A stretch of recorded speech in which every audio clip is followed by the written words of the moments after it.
Salamat po, Mr. Chair.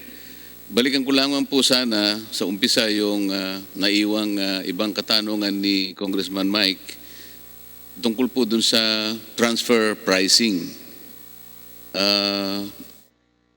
Nabasa ko po kasi, Mr. Chair, itong ABS-CBN Consolidated Audited Financial Statement for the year 2009 na kung saan sinasabi po ito. On January 7, 2009, ABS-CBN Hungary was incorporated to be the holding company of certain international subsidiaries. On May 19, 2009 and June 19, respectively, 2009, ABS-CBN Hungary incorporated ABS-CBN Netherlands and established a branch in Luxembourg, respectively, which are intended to conduct the management of other business enterprises within the ABS-CBN Group. Ito po. In December 2009, ABS-CBN Global transferred its 100% ownership interest in ABS-CBN International to ABS-CBN Hungary in exchange for the issue of a $81 million equity note and the assumption of an existing $5 million note by ABS-CBN Hungary. Consequently, ABS-CBN Hungary became the new holding company for ABS-CBN International as of December 31, 2009. Ganito po, Mr. Chair, sa dami po ng inikutan ngayon, hindi lamang po yung tax angle ngayon, yung implikasyon nito sa ABS-CBN Global Hungary, Luxembourg, Big Dipper, yung parent company which is ABS-CBN at saka yung kanyang subsidiary, ay talaga pong yung question of transfer pricing sa pagitan nitong related parties na ito ay talagang malinaw na dapat nating makita. Sabi po ng ABS-CBN kanina, arm's length transaction being observed in the process. Tingnan po natin. Base po sa Big Dipper 2017 Statement on Comprehensive Income, yung cost po ng services niya ay 11% lang ng kanilang revenues. 11% of the revenues. Ibig sabihin po, yung gross income is 89%. Siguro po nakikinig naman ang BIR. Ito po ba totoong-totoo po ba kayo ito na out of cost service of 11% ang magiging gross income mo, 89%. Yun po naman kanilang net income before tax, Mr. Chair, na margin ng Big Dipper for 2016 and 2017. Ang controversial rate po nito ay, nag-seal po kasi sila ng rate na 88%. General administrative expense was only a negligible 0.23% in 2017 and 0.14% in 2016. In terms of capitalization, Big Dipper was incorporated with only 12 million pesos, Mr. Chair, in capital stock. Hindi po ba katakatakang masyado ito kapag hindi po natin naisip na 12 million capitalized company mag-generate po ng 2.7 billion in revenue. Ewan ko po kung po pwedeng mangyari po sa isang kumpanya yun. 12 million capitalization generating a total revenue of 2.7 billion. Kailangan po talaga yung transfer pricing strategy ng kumpanya ay kailangan nating ma-scrutinize. Sana po nakikinig ang BIR. Pwede po bang magtanong muna sa ABS-CBN kung natatandaan po ninyo yung bahagi ng inyong prangkisa tungkol po sa pagbabayad ninyo ng income tax? Kung dala-dala po ninyo yung old franchise ninyo, 7966, nakasulat po doon ang tungkulin nyo ng pagbabayad ng tax. Pwede po ba nating basahin sandali yun? ABS-CBN.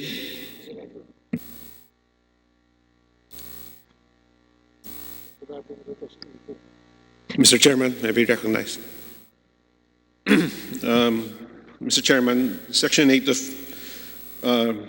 the franchise reads, tax provisions, the grantee, its successors or assigns shall be liable to pay the same taxes on their real estate, buildings, and personal property, exclusive of this franchise, as other persons or corporations are now or hereafter may be required by law to pay.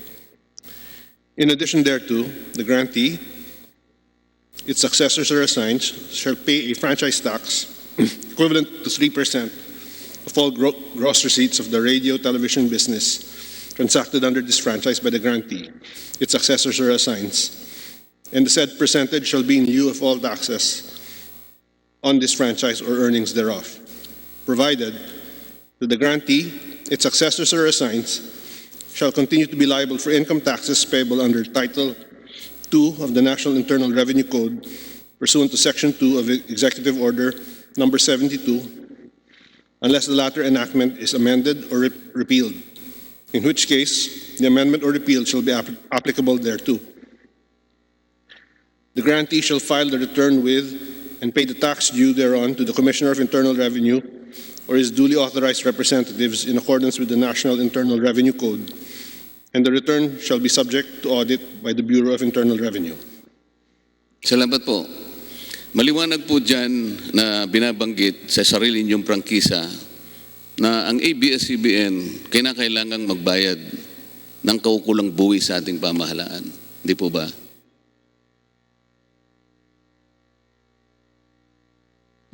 Tama po. Okay, tama po. Hindi naman po sinasabi dyan sa prangkisa na bago po kayo magbayad ng buwis, kailangan pa kayong idemanda ng BIR. At mula doon, makikipag-compromise po kayo.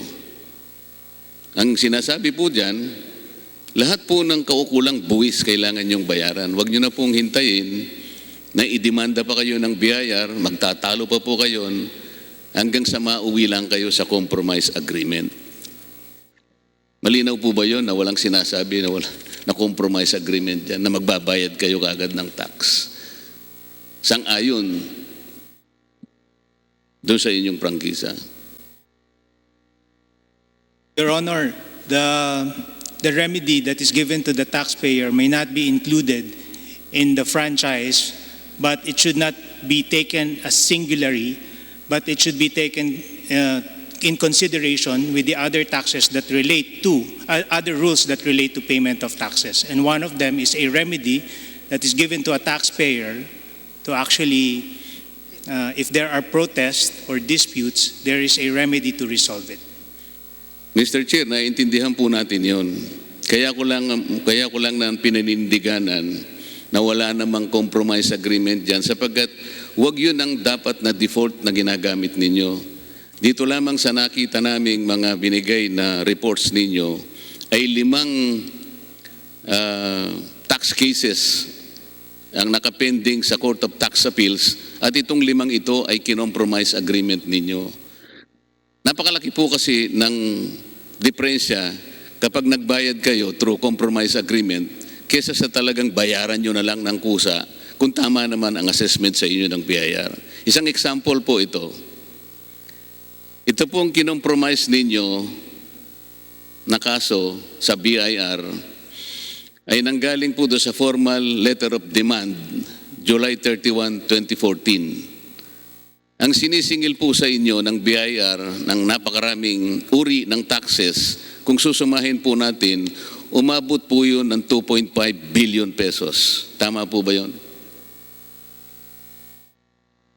Your Honor, I have to actually reconcile the numbers. Nandito po yung record, sarili po. Apo yung binabanggit nyo lang po, I would have to reconcile. You're referring Yun nga po, yung formal letter of demand dated July 31, 2014, sari-sari pong mga taxes yun. Pagka yun sinuma ninyo, aabot po yun ng 2.5 billion pesos.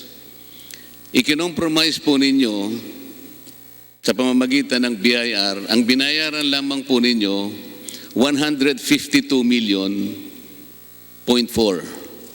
Ibig sabihin, ito po ay nagre-represent lamang ng 3.81% ng dapat ninyong bayaran. So sino pong nalulugi dito? Hindi po ba ang ating pamahalaan? Sa halip na magbayad kayo ng 2.5 billion, ang binayaran nyo lang 152 million. Ngayon po, nandito tayo. Kinukonsidera natin ang proposition kung kayo bibigyan pa o hindi na bibigyan ng prangkisa. Napakarami po ng sama ng loob na dinudulot ninyo sa amin. Bakit naman po 3.81% na lang ng dapat ninyong bayaran? Nagtataka naman ako sa BIR kung bakit niya pinayagan ito. Siguro ito po maaari nating tingnan uli, Mr. Chair. Ito po ang lumilitaw.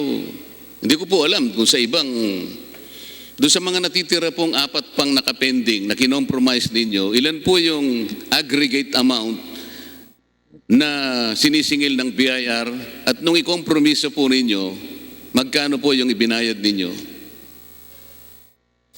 Your Honor, you're referring to the initial assessment which were then subjected to a series of discussion with the BIR in order to ensure that the initial assessment po is acceptable or valid. And it's a process po that every taxpayer go through when there is an initial assessment.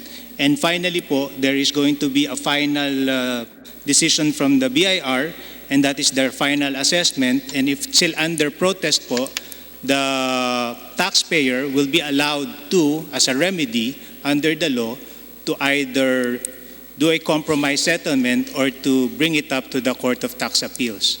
If you may lang po, I want our tax counsel to be recognized, Attorney Carag.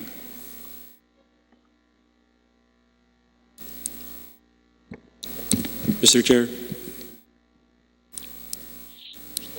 I'm recognized, Mr. Chair. Opo, recognized po kayo, attorney.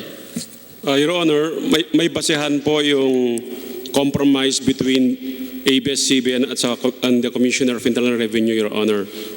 Ang naiwan ko pong tanong, Mr. Chair, dito po dun sa mga nakabinbin pang 4 na nakita ko sa report ng ating secretariat, 5 po kasi lahat yun Ito po ba ay na-approve na yung compromise agreement sa pagitan ninyo ng BIR, yung natitirang 5? Maliban po itong binanggit ko na 2.5 billion pesos ang sinisingil sa inyo, pero ang binayaran nyo lang 152 million, representing 3.8%. Doon po sa mga natitira pang 4 na i-compromise na naman ninyo sa BIR, ilan po yung aggregate value nung i-compromise ninyo at ilan naman ang babayaran ninyo para makita natin kung ilang porsyento na naman ang babayaran ninyong buwis sa ating pamahalaan?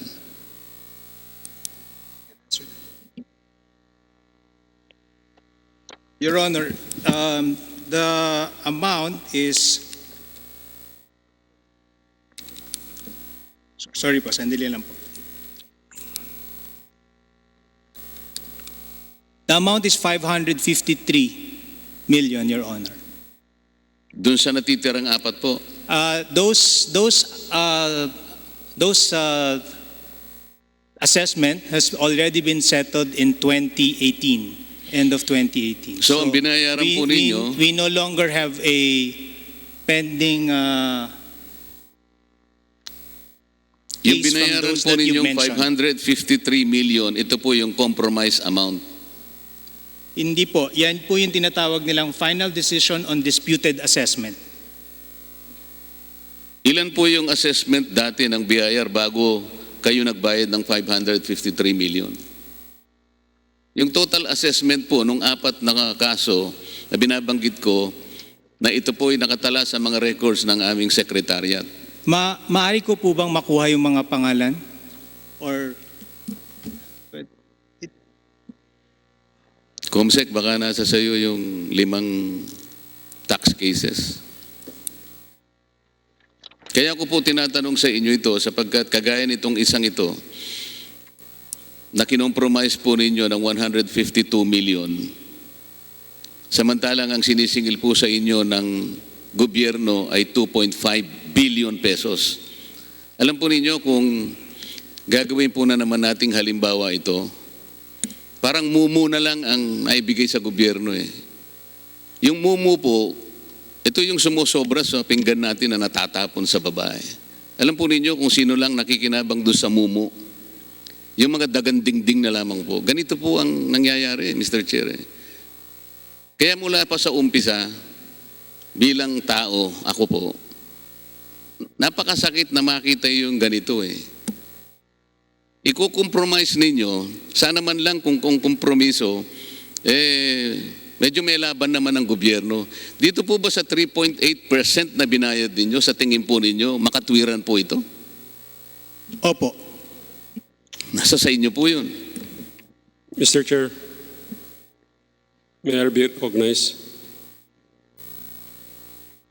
Congressman Marcoleta, paki-recognize po Sino po, Mr. Chair? si Attorney Carag.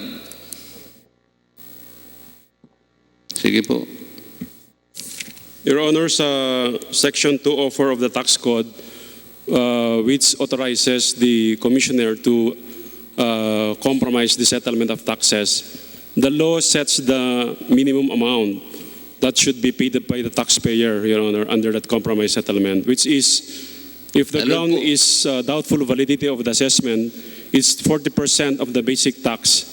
And if the ground is the financial incapacity of the taxpayer, it's at least 10% of the basic tax, Your Honor. So the law already provided the proper safeguards to protect the interests of the government, Your Honor. And the authority to accept the compromise has been vested by law to the Commissioner, Your Honor. So even if the taxpayer is willing to offer to compromise the settlement of taxes, it's up to the Commissioner whether to accept the compromise or not, Your Honor. So in this case, Your Honor, the Commissioner would not have accepted the compromise if there is no valid ground for the acceptance of the compromise, Your Honor. Alam po natin yun eh, sapagkat nasa tax code yun eh. Kayo na pong nagsabi na at least 40%. Ang binayaran po ninyo 3.81% eh. Ang tinatanong ko po sa inyo, ito po ba'y makatwiran? No, Your Honor, because we have to exclude the penalties, Your Honor. The basis of the compromised amount is just the basic amount which exclude the penalties. So, ang palagi pong modality na ginagawa niya sa tuwing kayo ay magbabayad ng taxes, puro compromise agreement, ganun po ba? No, Puro Your kayo Honor, nagpuprotest. Samantalang pinabasa ko sa inyo ang inyong prangkisa, dito nakasalig lahat. Ang katwiran, kung ang prangkisa ninyo ay kinakailangan pang ibigay sa inyo o hindi, kayo na, binasa ninyo ang prangkisa. Babayarin nyo lahat ng kaukulang buwis. Hindi natin pinag-uusapan na kinakailangan paiyakin ninyo yung gobyerno, kinakailangan kayo mag-usap doon, kakalad ka rin ng BIR. Hindi ko malaman kung ano po ang ginamit ng BIR ng panahon na yon, nasukatan, kung bakit umabot lang kayo sa 3.81%. Marami po kasi kayong abogado, marami kayong accountant. Kayo ang pinakamalaking broadcast industry sa ating bansa. So hindi ko alam kung anong pressure ang binigay ninyo sa ating BIR Commissioner ng panahon na yun eh. Ang pattern po kasi, Mr. Chair, palagi na lang ganito. Bago ako magbayad, dadaan ka muna sa butas ng karayom. Ito po yung problema. Mr. Chair, wala na pong itatanong sa BIR. Gusto ko pong matanong ngayon yung pong ating representative sa Philippine Economic Zone Authority. Kung nandyan pa po sila. PESA?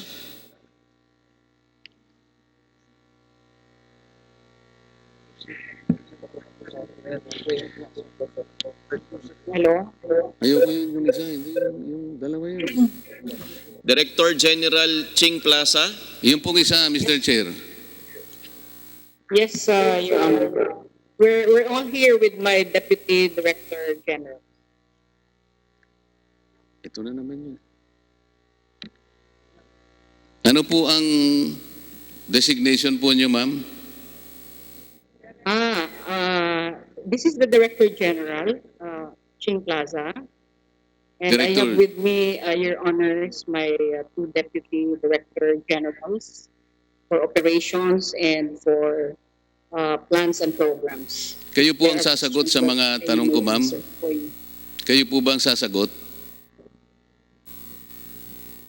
Sige, sir. If I can't provide the answers, I have the two deputies here with me. Dito po sa Republic Act 7916 na batas na gumawa ng Philippine Economic Zone Authority, sa Section 2 po nakalagay, Madam, sinasabi niya, the state recognizes the indispensable role of the private sector, encourages private enterprise, and provides incentives to needed investments. Ang katunayan po, ito ay lifted sa Section 20, Article 2 ng ating saligang batas. Yes, Your Honor, I agree. Alam po ninyo ito, Madam, di po ba? Yes, sir, I agree. Sa Section 3 po, na kung saan binabanggit yung purposes, intents, and objectives, babasahin ko po yung ilan lamang sa mga intensyon at mga purposes ng batas na ito. Sa paragraph C, sinasabi po ito, to promote the flow of investors, both foreign and local, into special economic zones, which would generate employment opportunities, and establish backward and forward linkages among industries in and around the economic zones. Nakasulat po yan, Madam. Yes, sir. Your Honor. Sa letter D, to stimulate the repatriation of Filipino capital by providing attractive climate and incentives for business activity. Ito pong pangatlo, letter E, to promote financial and industrial cooperation between the Philippines and industrialized countries through technology-intensive industries that will modernize the country's industrial sector and improve productivity levels by utilizing new technological and managerial know-how. Ang itatanong ko po sa inyo, ganun pala ang layunin ng batas. Unang-una para makapag-attract po ng maraming pamumuhunan ng ating bansa. Sapagkat kapag marami po ang namuhunan na mga banyaga, malaki po ang pakinabang ng bansa. Lalaki po ang ating ekonomiya. Sapagkat kapag nakapag-set up po sila ng korporasyon, mga kumpanya sa ating bansa, talagang makakatulong po sila sa pag-generate po ng napakaraming trabaho. Makikinabang ang ating mga mamamayan. Tama po? Tama po, sir. Sinasabi po rito na pati ang ating industrial sector ay makikinabang kasi matuturuan nila tayo sa pamamaraan na may improve natin ang productivity levels ng ating technological and managerial systems. Dito po, lahat ng dapat ninyong approvein na magre-register dyan ay kailangang makapag-stimulate, marirepatriate ang Filipino capital.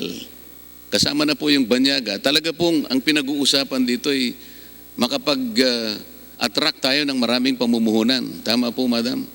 Tama po, sir. Ito po ba ay nagawa ng Big Dipper? Ang Big Dipper po ba ay nakapag-stimulate ng banyagang pamumuhunan na nadala niya sa ating bansa?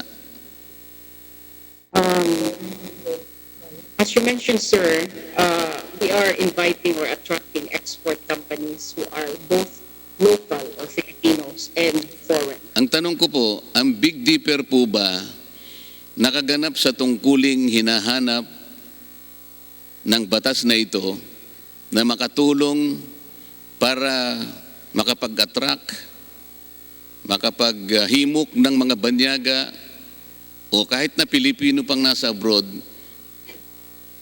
makatulong sa maraming pamumuhunan na kailangan ng ating bansa. Nakatugon po ba sa patakarang ito ang Big Dipper? Opo, sir, because of the technology that Big Teka muna, doon po tayo sa pamumuhunan muna. Nakatulong po ba siya? At kung nakatulong, magkano naman po ang banyagang puhunan na kanyang nahimok na dalhin dito sa ating bansa? Sir, we can base it on our export revenues. Big Dipper registered $27.7 million US dollars as export revenues. Hindi po ang tinatanong ko sa inyo kung magkano ang kanyang naiambag sa pamamagitan ng pag-a-attract ng puhunan galing sa labas papunta sa ating bansa. Naintindihan niyo po ba yung tanong? Sir, yes po. Hindi po kailangan na manggaling sa labas ang kapital. Ah, kasi nakasaad Baka hindi po tayo nagkakaintindihan, ma'am. Kaya nung isang araw po, ang gusto ko po sanang makausap yung kasama ninyo eh. Pagpaumanhin po ninyo ako sapagkat kukunti lang po ang panahon namin, gusto na naming tapusin sana itong isyong ito. Sir, tama naman po ang sagot ko, no? Kasi nakasaad po dito, yung sources of income of our export companies will be the export revenues. So, it does not necessarily mean ang puhunan ay manggaling sa ibang bansa. No? Because we allow Filipino owned. Mr. Chairman, hindi ko natin maintindihan yung sinasabi ni DG Plaza. We cannot understand her. I think her signal is bad, or is there a problem with her system? Ma'am Plaza, pakilakasan po yung inyong pagsasalita. Okay, sir. Okay. As mentioned, nakasaad dito sa aming batas sa PESA na we qualify both Filipinos and foreign export companies to invest, to register with PESA. And we incentivize yung pong mga product at saka services. So, among these services is the services rendered by Big Dipper. So they are into IT-enabled digital archiving. Mawalang galang na po, ma'am. Meron po ba kayong kasama riyan na taga-PESA? Okay, sir. Yung mga Nandito deputy ang po ating ninyo. Dalawang deputies, if you want further explanation. Okay, si DDG Harry again. She's in charge of operation. Nung ang Big Dipper po ay na-register, sila po yung nagre-register. Bakit 8 ba o 10? Yung bucket nyo, yung bucket lang, 10? Bucket lang? 10? Lahat po original. Okay. In reply to your query on foreign investment, what she was trying to expound on is our law, as you mentioned, actually it's in Section 3C of the PESA law. The statement is to promote the flow of investors, both foreign and local, into special economic zones which would generate... Tapos na po tayo dyan, ma'am. Pinag-usapan na muna namin kanina at nakilala na po niya yan. Ang tanong ko po, ang batas na ito ay naitatag dahil sa pangangailangan po ng pamumuhunan ng ating bansa. Isa po sa layunin ng PESA, makaragdag po kayo sa ikadarami ng mamumuhunan sa ating bansa sapagkat napaka-importante po yun. Tama po? Opo. At kaya naman kayo binigyan ng kapangyarihan na makapag-attract ng investment sa pamamagitan po ng paglalatag ng mga mekanismo kung saan ay makapagbigay tayo ng tax incentives. Itong tinatawag nating tax holidays. Ito po kasi isang paraan para maganyak natin sila na mamumuhunan sa ating bansa. Hindi po ba? Tama po. Kaya po yung kung sino man ang mag-a-apply sa inyo, magre-register, susukatin ninyo doon sa pamantayan na binabanggit natin kanina, bakit na kailangan naman silang maglagak ng maraming pamumuhunan dito, makatulong naman sa ating bansa sa paglago ng ating ekonomiya. Hindi po ba? Tama po. Ngayon, tinanong ko po kanina doon sa unang nakausap ko, ilan naman po ang pamumuhunan o puhunan mula sa ibang bansa ang nadala naman dito ng Big Dipper? Ang investment po ng Big Dipper comes from ABS, essentially or principally from ABS-CBN. CBN Broadcasting Okay. Corp. So Sa makatwid it is po- local investment. Sa makatwid po, yung investment niya galing din dito sa ating bansa. Tama po. Opo. To.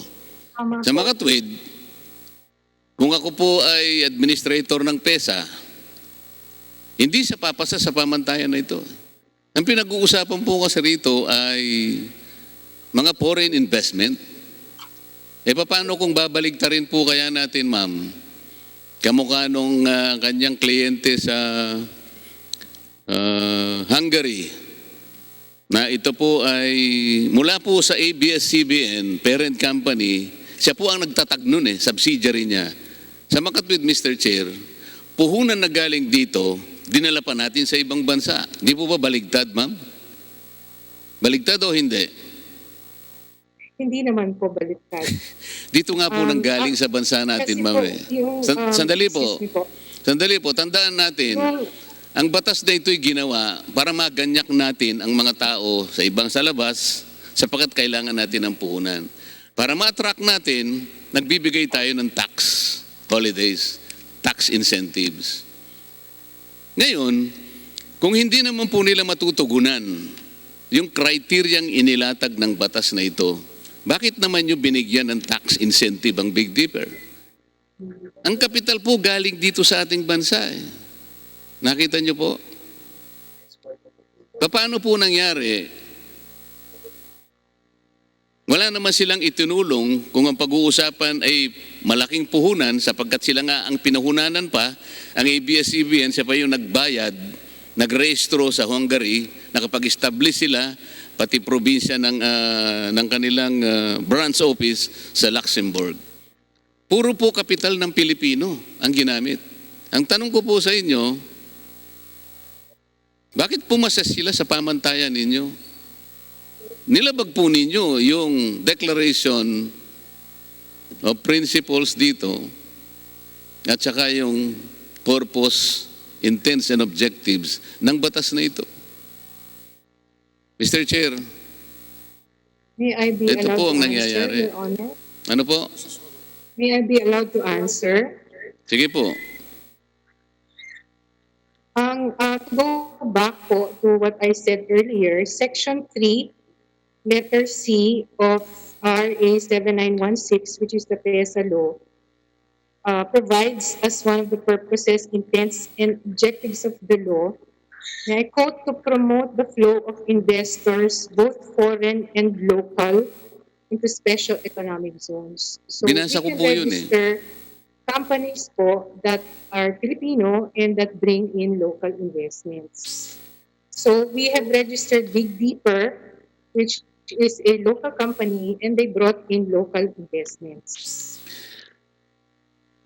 Ang nagbigay So there's nga no po, discrimination ang po Big in Dipper PESA. po, madam, So ay as the 100%. investor, whether foreign or local, brings in incremental investment into a new project that is export-oriented, then it can be granted PESA incentives. Madam, ang pinag-uusapan natin kasi pamumuhunan. Alam ko po Yes. na local kailangan din. Pero higit sa lahat, ang hinahanap natin, mga banyagang pamumuhunan sapagkat ang ating bansa ay isang developing country. Kung titingnan po nyo yung letter D, sinasabi po, repatriation ng Filipino capital. Pati nga po yun ay kinakailangan nating ma-invite, ma-encourage. Pumasok sila sa ating bansa. Sapagkat ang pamumuhunan ang importante. Doon po ba sa puhunan na nakuha nyo sa Big Dipper, tanggapin ko na sandali na namuhunan sila kahit konti, karapat dapat ba sila doon sa tax incentive na binigay ninyo? Kasi po, kagaya ng pinag-usapan namin kanina, kung hindi nyo sila binigyan ng registration, ang tax po na panggagalingan nila ay yung net income at ang gagamitin nating tax rate ay yung corporate income tax na 30%. Kahit papaano po, makababawi ang ating pamahalaan. Nung binigyan nyo sila ng 5%, yun po ay base lamang doon sa gross income. Mababa po yun.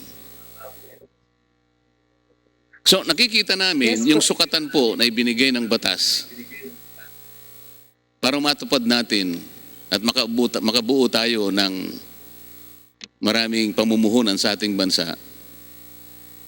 Yes po. Hindi po nyo na ilatag mabuti kung ang pag-uusapan ay yung Big Dipper. Unang-una, questionable kung sila talaga ay nakapagbigay ng napakaraming pamumuhunan, karapat dapat para bigyan sila ng tax incentive. Sa umpisa pa nga ho siguro apat na taon nang magsimula sila, wala po silang buwis, hindi pa sa inyong patakaran, madam? Tax holidays, 4 na buwan, 4 na taon. Pagkatapos magma-migrate sila doon sa tinatawag nating gross income taxation, 5% na po yun. So kung susukatin natin, ma'am, baka sakaling 3 trilyon ang kanilang binigay na investment, baka papayag po ako. Ilan po yung investment? Magkano po? Yung initial investment po nila is 434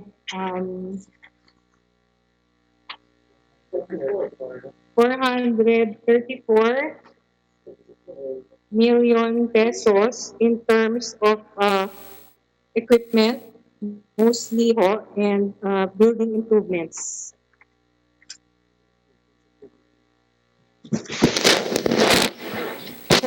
$444,600,588 Mukhang hindi pumapayag ang mga papel niyo, ma'am.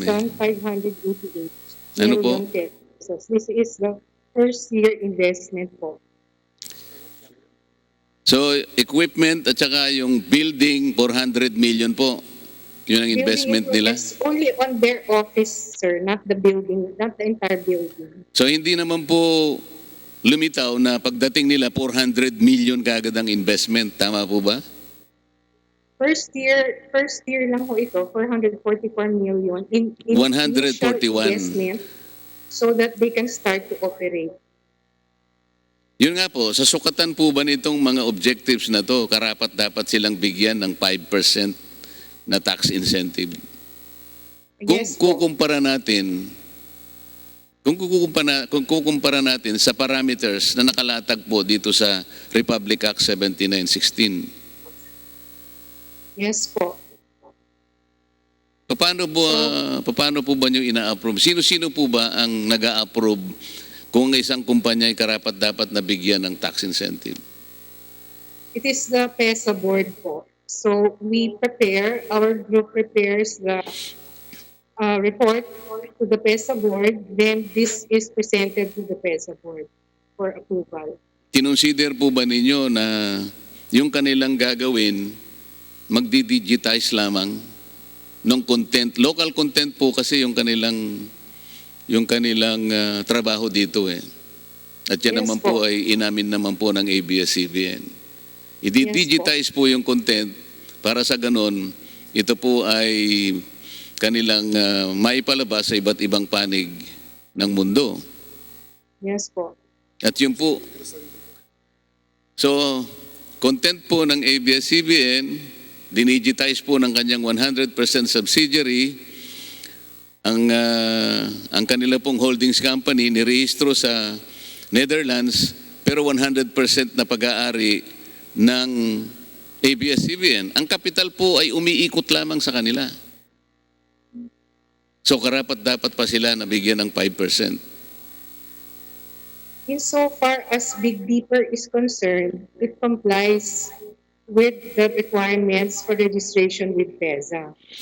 So, Yung may I po also registration inform requirements, wala po, pong problema doon. Mga formalidad sir, lamang po yan, ma'am. that under the investment priorities plan of the country, which is issued by the Board of Investments and signed by the President of the Philippines, export of services is one of the promoted activities that are granted incentives. So, if I may read from the investment priorities plan, which is signed by the President, export services is one of those listed as investment priorities project. So, ma'am, Export services, as defined by the BOI in duly issued guidelines, is defined as service activities rendered to clients abroad and paid for in foreign currency with export requirement of at least 50% of its revenue if Filipino-owned or at least 70% if foreign-owned.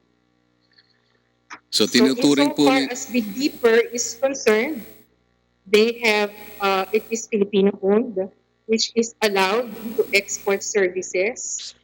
It has also invested 444 million pesos in equipment and improvements, fit-outs in its office. It is also export-oriented because it is exporting its service to a client abroad, and that client abroad is a distinct and separate entity from Big Dipper.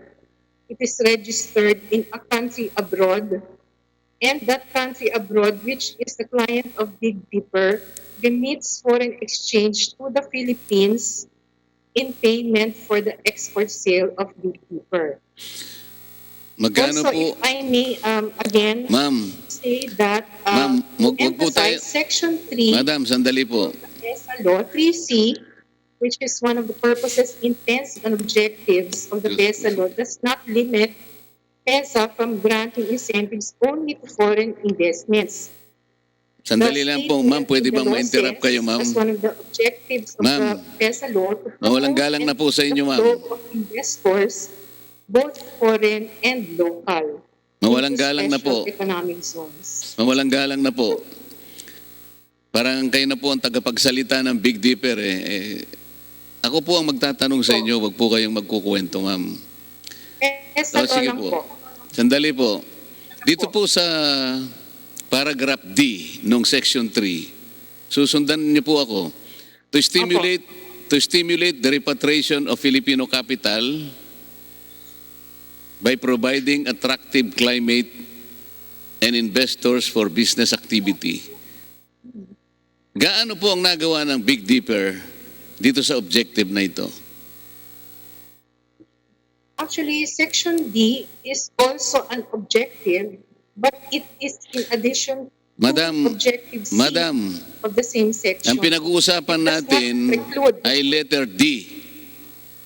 So wala pang repatriation kasi po, there's no need to repatriate because the capital is already invested from the Philippines into its Philippine company. O yan, inamin po ninyo.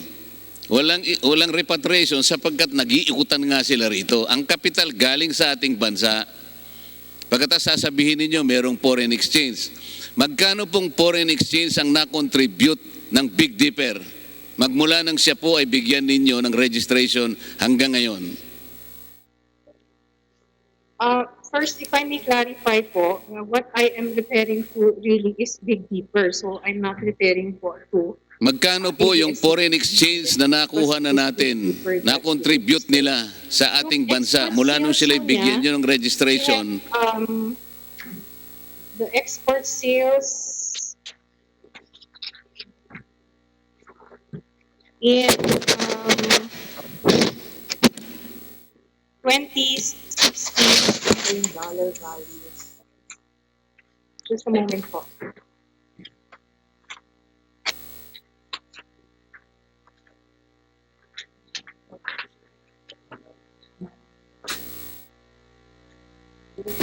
So, in US dollars, in 2016, total export sales of Big Dipper amounted to $27.7 million, which is equivalent to 1.3 billion pesos. In 2017, the export sales amounted to $27.176 million US dollars, which is equivalent to 1.307 pesos. And in 2018, export sales amounted to $27.715 US dollars, equivalent to 1.219 pesos. Sir. Iyan po ba'y nanggaling sa ibang bansa at niremit nila dito sa ating bansa? Yes po. Nasaan po ang record na sila'y nakapag-remit mula sa ibang bansa ng foreign exchange kung tawagin po yan invisibles, at ito ay kanilang na-contribute sa ating bansa. Meron po ba kayong record na ganon? Ang binabasa nyo po kasi mga export sales eh. Tinuturing po nyo kasi na export pati ito eh. Nag-digitize lamang po. Pagkatapos ibinigay sa kanilang branch sa Luxembourg o sa Cayman Islands o kaya sa Hungary, ano po ang in-export nila? The Hindi po services sila yung nag-produce eh. like all other IT and Madam, BPO hindi po sila ang companies nag-produce. Ang tuntunin po ng PESA, dapat po locator sila, silang magpo-produce, pagkatapos mag-export sila. Yung bayad ngayon ng kanilang mga consumer abroad, babalik dito sa ating bansa, ito po ang tinatawag nating parang foreign earnings. Makikinabang ang ating bansa. Hindi po ganito ang nangyayari, ma'am. Wala silang pinoproduce sa ating bansa. Ito po ay produce ng ABS-CBN at saka yung mga subsidiary. Dinidigitize lang. Kumbaga, ina-adapt lang do sa technology ng iba't ibang bansa para mapanood. Dali ba po yung level ng technology sa ibang bansa? Ganun po kasimple yun. Sa makatwid, talagang walang production. Okay? Ang talagang tuntunin ng locator dito, silang magpuproduce, silang mag-export, kikita sila ng foreign exchange, makikinabang ang ating bansa. Hindi po ganyan ang nangyari, pero kahit na sa kabila ng ganyang mga pangyayari na bumabalot sa Big Dipper, binigyan pa ninyo sila ng tax incentive na 5%. Hindi po pangkaraniwan ang nangyari. Mr. Chair, salamat po sa inyo. Thank you, Congressman Marcoleta. Next to interpellate is Congressman Remulla.